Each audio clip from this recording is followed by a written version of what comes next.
Hi friends, എനിക്കിന്ന് കുറച്ച് ആവോലി മീൻ കിട്ടിയിട്ടുണ്ട്. അപ്പോൾ അത് ഞാനതൊന്ന് പൊരിച്ചെടുക്കാമെന്ന് വിചാരിച്ചു. അപ്പോൾ അത് എൻ്റെ ഫ്രണ്ട്സുമായിട്ടൊന്ന് ഷെയർ ചെയ്യാമെന്ന് വിചാരിച്ചു. നമുക്ക് വീഡിയോയിലേക്ക് പോകാം. അപ്പോൾ നമുക്ക് ആവോലി നല്ല കഴുകി ക്ലീനാക്കി വെച്ചിട്ടുണ്ട്. അപ്പോൾ അതിന് നമുക്ക് ഫ്രൈ ചെയ്യാം.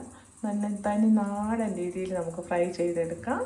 അപ്പോൾ അതിന് നമുക്ക് എന്തൊക്കെയാണ് വേണ്ടുന്നതെന്ന്, ചേരുവകൾ എന്തൊക്കെയാണ് വേണ്ടുന്നതെന്ന് നോക്കാം. അപ്പോൾ നമുക്ക് ആവോലി ഫ്രൈക്ക് വേണ്ടി ഞാൻ ഒരു 5-6 ചെറിയ ഉള്ളി രണ്ടായി കീറിയിട്ടിട്ടുണ്ട്. ഒരു 5-6 കറിവേപ്പില, ഒരു 3 അല്ലി വെളുത്തുള്ളി, പിന്നെ നമ്മുടെ മുളക് പൊടി, മഞ്ഞൾപ്പൊടി, കുരുമുളക് പൊടി, കുറച്ച് കായപ്പൊടി വേണം. പിന്നെ നമുക്ക് വെളിച്ചെണ്ണ കുറച്ച് വേണം. ഇത് ഇത്രയും കൂടെ നമുക്ക് മിക്സിയുടെ ജാറിലിട്ട് നമുക്ക് ഒരുവിധം നല്ലപോലെ അരയേണ്ട, ഒന്ന് ക്രഷ് ചെയ്ത് ഒന്ന് തീരെ അരയാതെ ഇരിക്കേണ്ട ആ ഒരു പരുവത്തിന് എടുത്തിട്ട് നമുക്ക് മീനിലെല്ലാം കൂടി പുരട്ടി ഒരു അരമണിക്കൂർ റെസ്റ്റ് ചെയ്യാൻ വയ്ക്കാം. അപ്പോൾ നമുക്കിതെല്ലാം കൂടി അരച്ചുകൊണ്ട് വരാം. അപ്പോൾ ഞാൻ എല്ലാം കൂടി അരച്ചെടുത്ത് അരപ്പെടുത്തിട്ടുണ്ട്. ഇനി നമുക്കതിൽ കുറച്ച് വെളിച്ചെണ്ണയും കൂടി ഒന്ന് ഒഴിച്ചു കൊടുക്കാം. കുറച്ച് ഒഴിച്ചാൽ മതി. അപ്പോൾ അതൊരു പ്രത്യേക ടേസ്റ്റാണ്. വെളിച്ചെണ്ണയും കൂടി ഒഴിച്ചൊന്ന് നമുക്ക് ഞവടിയതിന് ശേഷം നമുക്ക് ഓരോ മീനിലായിട്ട് നമുക്ക് പുരട്ടിയെടുക്കാം. ഓരോ മീനായിട്ട് നമുക്കെടുത്ത് പുരട്ടിയെടുക്കാം.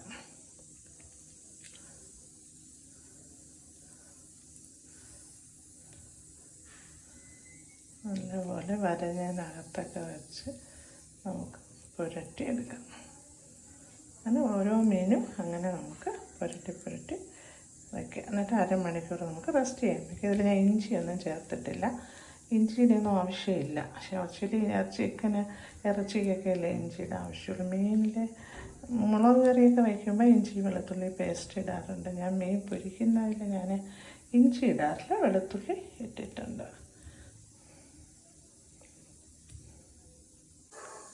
അപ്പോൾ ഞാൻ മീനെല്ലാം നല്ലപോലെ മസാലയെല്ലാം പുരട്ടി വച്ചിട്ടുണ്ട്. നമ്മൾ വെളിച്ചെണ്ണ കുറച്ച് ഒഴിച്ച് കൊടുത്തിട്ടാണ് കുഴച്ചെടുത്തിരിക്കുന്നത്.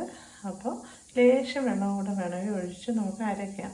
മിക്സിയിലാണ് ഞാൻ ചതച്ചെടുത്തത്. അപ്പോൾ ഇച്ചിരി വെള്ളം ലേശം ഒരു 2 സ്പൂൺ വെള്ളം ഒഴിച്ചിട്ടാണ് അരച്ചെടുത്തത്. പിന്നെ ഇച്ചിരി വെളിച്ചെണ്ണയും കൂടെ ഒഴിച്ച് നല്ലപോലെ കുഴച്ചിട്ട് ഓരോ മീനിലായിട്ട് ഞാൻ പുരട്ടി വെച്ചിട്ടുണ്ട്. ഇനി നമുക്ക് അരമണിക്കൂർ കഴിഞ്ഞിട്ട് എണ്ണയിൽ പൊരിച്ചെടുക്കാം. പിന്നെ നമ്മൾ ഇഞ്ചിയൊന്നും ചേർത്തിട്ടില്ലെന്ന് ഞാൻ പറഞ്ഞു. ഇഞ്ചിയുടെ ഒന്നും ആവശ്യമില്ല. പിന്നെ 2-3 അല്ലി കറിവേപ്പിലയും വെളുത്തുള്ളി ഇട്ടിട്ടുണ്ട്. പിന്നെ നമുക്ക് കുരുമുളകാണ് മെയിൻ. ചെറിയ ഉള്ളിയാണ് ടേസ്റ്റും മണവും. വെളിച്ചെണ്ണയിൽ പൊരിച്ചെടുക്കുമ്പോൾ അതിൻ്റേതായ മണവും രുചിയും ഉണ്ടാവും. അതൊക്കെ നമ്മുടെ സൗകര്യം പോലെ. അപ്പോൾ ഇനി നമുക്ക് അരമണിക്കൂർ കഴിഞ്ഞ് പൊരിച്ചെടുത്തിട്ട് വരാം.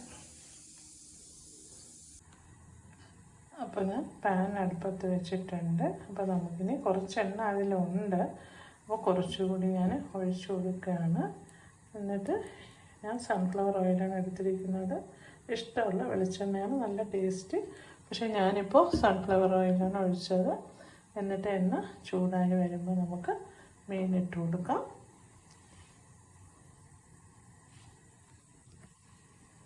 കുറച്ച് മസാല ഇട്ട് കൊടുക്കാം. എണ്ണ ചൂടായില്ല. ചൂടായെന്ന് അറിയാനാണ് ഞാൻ ഇച്ചിരി മസാല ഇട്ട് കൊടുത്തത്.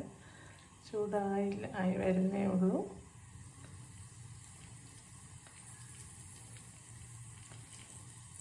അപ്പോൾ നമുക്ക് ഓരോ മീനായിട്ട് ഇട്ട് കൊടുക്കാം.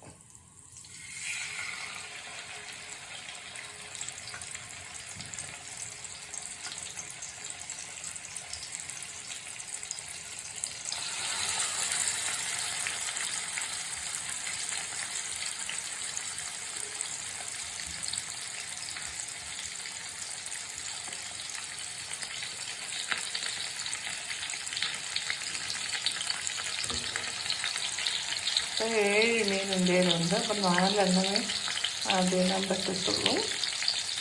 ബാക്കി നമുക്ക് പിന്നെ ഇട്ട് കൊടുക്കാം.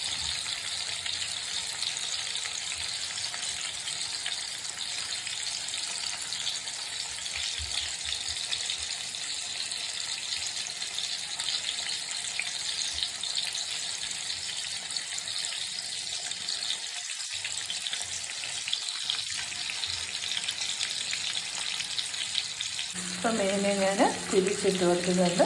ഒരു വശം ഏകദേശം മൂത്ത് വന്നിട്ടുണ്ട്. മറുവശം ഇട്ട് കൊടുത്തിട്ടുണ്ട്. നല്ലപോലെ മൂത്ത് വരട്ടെ. ഇതിൽ ഞാൻ ഒരു സവാള എടുത്തിട്ട് അത് നമ്മൾ ഈ മീൻ പുരട്ടി വെച്ചിരുന്ന മസാല ഉണ്ടല്ലോ, മീനെടുത്ത് വറുത്തതിന് ശേഷം അതിൻ്റെ മസാലയുടെ കൂടെ ഒന്ന് പുരട്ടി ഞാനൊരു സവാളയും കൂടെ ഈ ബാക്കി വന്ന മസാലയുണ്ട്, അപ്പം അതിനൊന്ന് പുരട്ടി ഈ മീനിൻ്റെ പുറത്തുകൂടെ വെച്ച് കൊടുക്കാം. അപ്പം അതും കൂടെ ഒന്ന് മുരിഞ്ഞ് വരുമ്പോൾ നല്ല ടേസ്റ്റാണ്. കുറച്ച് കറിവേപ്പിലയും കൂടെ അതിൻ്റെ മീൻ ഇട്ട് കൊടുക്കാം. അത് ഞാൻ കാണിക്കാം. അപ്പോൾ മീൻ ഏകദേശം മൂത്ത് വന്നിട്ടുണ്ട്. അപ്പോൾ അത് ആ മസാല ഇടുന്ന പാത്രത്തിൽ ഒരു സവാള എടുത്ത് അതിൻ്റെ ഒരു സവാള പകുതി എടുത്ത് ആ മസാലയും കൂടെ ഒന്ന് പുരട്ടി കുറച്ച് കറിവേപ്പിലയും കൂടെ എടുത്തിട്ട് ഞാനത് ഈ മീനിലേക്ക് ഇട്ട് കൊടുക്കുകയാണ്. അപ്പോൾ അതും കൂടി അതിലൊന്ന് ഫ്രൈ ആയി വരുമ്പോൾ നല്ലൊരു ടേസ്റ്റാണ്. ആ സവാളയും കൂടെ ഞാൻ ഇട്ട് കൊടുക്കുകയാണ്.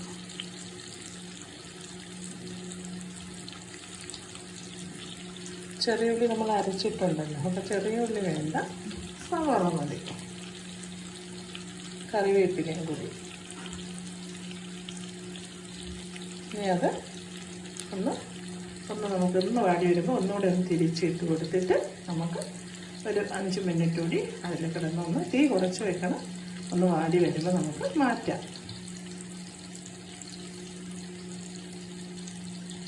നാരങ്ങ നീരുണ്ടെങ്കിൽ ശകലം ഒഴിച്ചു കൊടുത്താലും മതി, കുറച്ചുകൂടി ടേസ്റ്റാണ്. എൻ്റെ കയ്യിലില്ല, അത് വേണമെന്നില്ല, വേണമെങ്കിൽ മാത്രം അതും കൂടി ഒന്ന് പിഴിഞ്ഞൊഴിച്ചു കൊടുക്കാം. കുറച്ച് 3-4 തുള്ളി. അപ്പോൾ നമ്മുടെ ആവോലി ഫ്രൈ ഏകദേശം ഇവിടെ റെഡിയായി വന്നിട്ടുണ്ട്. അപ്പോൾ നമുക്ക് തീ ഓഫ് ചെയ്യാം, എന്നിട്ട് വേറൊരു പാത്രത്തിലേക്ക് മാറ്റാം. അപ്പോൾ ഞാൻ ഇവിടെ പാത്രത്തിൽ ടിഷ്യൂ പേപ്പറിൻ്റെ മീതെയാണ് വയ്ക്കുന്നത്. അപ്പോൾ നമുക്ക് കുറച്ച് എണ്ണ അതിലോട്ട് മാറി. അപ്പോൾ നമുക്ക് ഓരോന്നായിട്ടെടുത്ത് വയ്ക്കാം. അപ്പോൾ നമ്മുടെ ആവോലി പൊരിച്ചത് ഇവിടെ റെഡി ആയിട്ടുണ്ട്. അപ്പോൾ ഇതേപോലെ തന്നെ ചെയ്യാത്തവരുണ്ടെങ്കിൽ ചെയ്ത് നോക്കണം. ഞാൻ ഇഞ്ചി ഇട്ടിട്ടില്ല എന്നേ ഉള്ളൂ, ബാക്കിയെല്ലാം ഇട്ടിട്ടുണ്ട്. അപ്പോൾ ഇതേപോലെ തന്നെ എല്ലാവരും ചെയ്ത് നോക്കണം. ഇതിപ്പോൾ മീൻ വറുത്തത് പൊരിച്ചത് അല്ലെങ്കിൽ സാമ്പാറും കൂടി നല്ല ചോറുണ്ണ നല്ല കോമ്പിനേഷനാണ്.